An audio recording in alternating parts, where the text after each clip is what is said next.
Hi, my name is Sophia Barrett, and in this tutorial, I'm going to walk you through how I mix constant light in the form of a laser with flash to create bold, dramatic portraits. This setup lets me combine precision and atmosphere.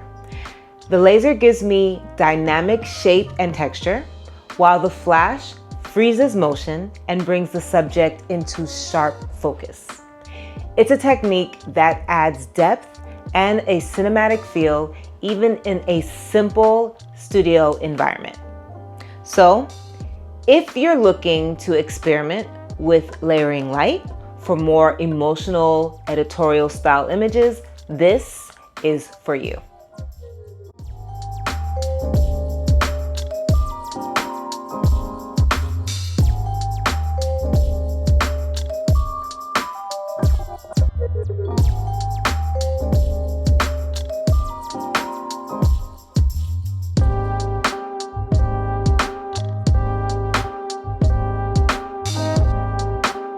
Now, while the constant light, like the laser we're using today, with flash can produce stunning results, it is not without its challenges. These two light sources behave very differently, and getting them to work together takes some trial and error. Flash is powerful and instant. It fires in a split second, while constant light is always on and generally is less intense. That means your exposure settings need to balance for both. If your flash is too strong, it can completely overpower the laser and wash out your subject. If your laser is too weak or the ambient light is way too bright, you may not see the laser at all. Finding the balance is key. Always keep in mind, in general, flash exposure is not affected by the shutter speed. It's affected by the ISO and the aperture. That means that if you want to increase the exposure of your constant light without increasing your flash exposure, you can do this by lowering your shutter speed. Laser beams can be tricky. They're narrow and they're directional. They're often invisible unless there's some sort of atmosphere for them to catch, like fog. Without fog or haze, you may not be able to see the laser beam at all in camera. But add too much fog and your subject gets lost in all of that mess. So we're always walking that tightrope between drama and clarity. Mixing flash and constant light is not a one-size-fits-all setup. Every shoot is different depending on the subject's skin tone, the color of the background, how reflective the wardrobe is, even the color of the fog in the air. So I always test, adjust, and sometimes rebuild the lighting setup entirely until something feels right. So yes, mixing flash and constant light is powerful, but it takes patience. But when it works, it delivers something cinematic and emotional. For this shoot, we're using a 2000 milliwatt laser. I am by no means a technical expert when it comes to laser specs, but I can tell you this one is very affordable. We spent about $200 to $250 for it on Amazon. It's powerful, super bright, and perfect for adding those light shapes or streaks that make the image feel otherworldly. But here's the key. This isn't a plug and play light. It needs to work with a DMX mixer to work properly. DMX is a protocol mainly used to control stage lighting. It sends signals through the cable to tell the laser what to do, what to turn on, when to pause, change speed, or adjust color. Each fader or slider on the DMX board controls a different function of the laser, and those are broken into what's called channels. One channel might control whether the laser is on or off. Another may adjust the pattern, like dots, beam, or waves. Others control the speed or the motion. Think of each channel as a dial for a specific behavior. I personally just play around with the sliders until I find a pattern that I like, and then I save it as a preset. Today we are not using any complex props. We are not using florals or anything like that. We have our simple backdrop, and what we're going to be using is effects and lighting to tell the story. So we're going to use a laser, and to help you be able to see that laser a little more within the portraits, as well as to give us some more oomph, we're going to be using fog. So the mixture of gel lights, our strobes, fog, and our laser is going to give us a really cool and creative kind of portrait without us having to worry too much about anything in the background. So to control the light in the space, to make sure that we're able to see the laser really well, we've gone ahead and used our blackout shades in the studio. And that's gonna help to make sure that we can see the light and the lasers really detailed really well in our images. First, let's talk about the laser. So we are using a blue light right now with magenta gels that we're going to be using in our kickers. But the blue light in our laser is going to show up really well, especially contrasting against what she's wearing. So we have this set up and above our subject and behind our subject. So those beams are going to be kind of crossing through her skin. So it's going to look like she's inside of this beam of light. Of course, on the floor, there are shapes. So the lasers that we're using can create a bunch of different colors and shapes and different variations. We're not so worried about the shape that it's creating on the floor. We're worried about the kind of beam that it's going to create around her. So we want to make sure that that looks really good. Next, we have our kickers. So on either side, we have two strip banks. Each strip bank has a magenta gel inside, and that's to help give us some more light, some more dimension on our subject. We could use the light that comes from the strobe itself, but we want to add in some more creativity, some more interest by adding in those magenta gels in our strips. We're going to also add in our grids. So right now the grids are down, and we're going to show you what it would look like with the grids and without the grids.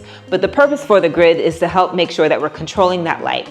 The more spread we have with lighting, the less control we're going to have with you being able to see the visibility of these lasers, like each of the beams that come down. So we want to be able to control that light while still making sure that we're able to shape our subject on either side of her. Next, we have our key light.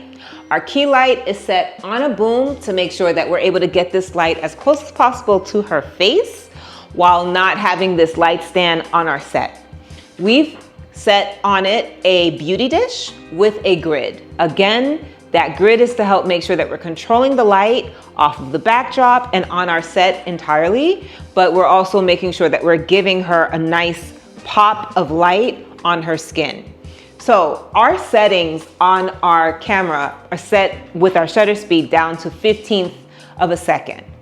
Because of that, we're gonna get shutter drag.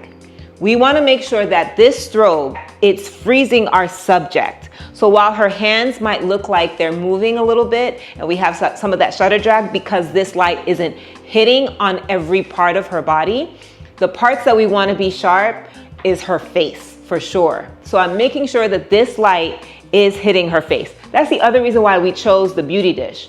I didn't want to use a large light source, because once we do that, we are spreading that light on her whole body and also a little bit more on our backdrop, depending on our placement. I want to control that light, and I really love the idea of having some motion blur with the rest of her body. So we set this really close with the grid to her face. We have our lovely model Christina here, and we've gone ahead and captured our first test. We're gonna be layering in our lights.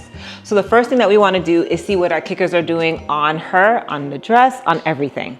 So we have the grids off, and we're going to be using the strips without the grids. The gels that we used in our kickers are really vibrant because we used the gels from Roscoe's After Dark digital kit.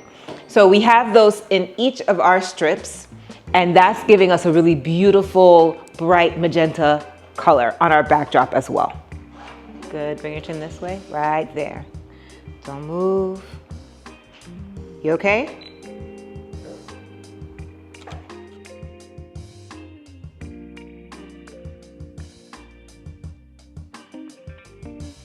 We ended up doubling up on the gels inside of the strip banks to make the color more vibrant. Originally, we were going to use grids because we thought we had to control the light a little more, but I ended up really enjoying how bright the background became with the color. So we decided to leave them as is. Next, we are using our laser light. So we're going to layer that in. We want to make sure that our shutter speed is at a low speed. It's only right now set at 1/15 of a second. So our shutter speed is what controls that ambient light. We're shooting a constant light, so we want to make sure that we're able to see that very well.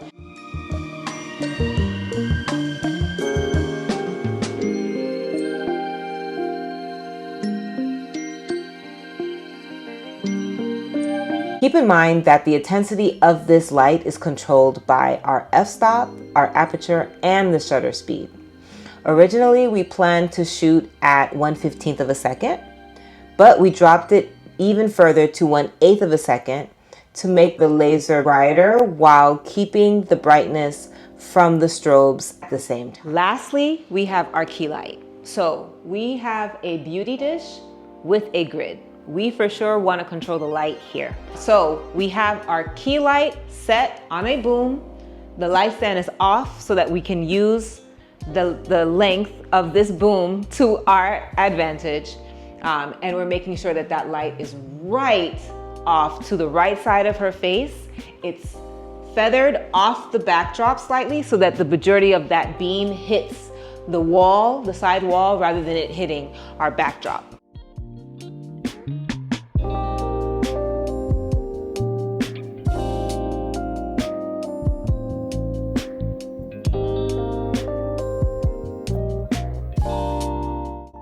Notice how directional this is, how well lit her face is. Her features look soft. We don't see a lot of texture on her skin, but that light is definitely controlled on her face and being kept from our backdrop. When I set up my lights, I don't set everything up all at once. I make sure that I'm taking individual readings. I'll take my ambient and then I'll start layering in my lights one at a time. So that's exactly what we just did. Now we're going to put all of our lights on at the same time so that they are on in chorus. We're able to see what each light does because we have previous knowledge of what it did when all the lights were lit individually. So this is what everything looks like together. All right, bring your knee in here, good. So with your hands, one slightly higher. This one, you see your wrist? Bring it out, good. Not flat, just a slight bend. It can be on your face again, good. Now this hand, you see your chin? We want your chin to come out to me just a little bit more. This hand can move away from your face, beautiful. Twist, good, perfect. Bend this arm, you're here, follow me. Right there, you're here. Here's the good part. Here is a straight out of camera shot with everything turned on. Finally, here are the final images with some light retouching to smooth the skin, fix the background, and some light color grading.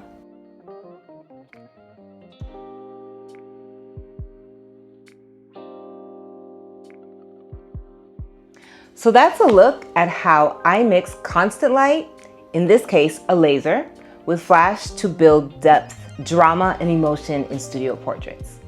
It's a technique that takes some experimentation, but when you build it just right, it opens up a whole new level of creative control. Using tools like fog, color gels, and the DMX-controlled laser lets you create an atmosphere that feels cinematic and intentional, even with a simple backdrop. I hope this tutorial gives you some new ideas to play with, and even a little push to think outside of traditional setups. Remember, your gear doesn't have to be expensive to be effective. It just needs to be used with purpose.